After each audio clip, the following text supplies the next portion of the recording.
સુરતના લીંબાયતમાં જમાઈને બદનામ કરવા માટે ખોટા પેમ્પલેટ છપાવનાર આચાર્ય સસ્પેન્ડ। શિક્ષણ સમિતિની શાળાના આચાર્ય શેખ સુલેમાન સામે પોલીસ ફરિયાદ બાદ ધરપકડ થઈ હતી।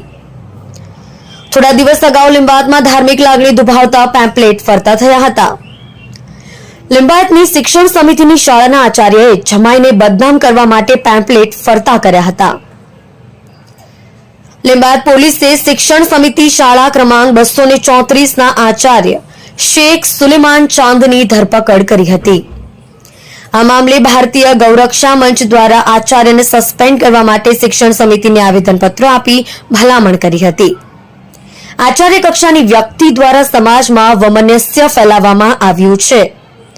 આ વ્યક્તિને હોદ્દા પરથી બરખાસ્ત કરવા માટે રજૂઆત કરવામાં આવી। શાસનાધિકારી દ્વારા આચાર્યને સસ્પેન્ડ કરવામાં આવ્યા છે।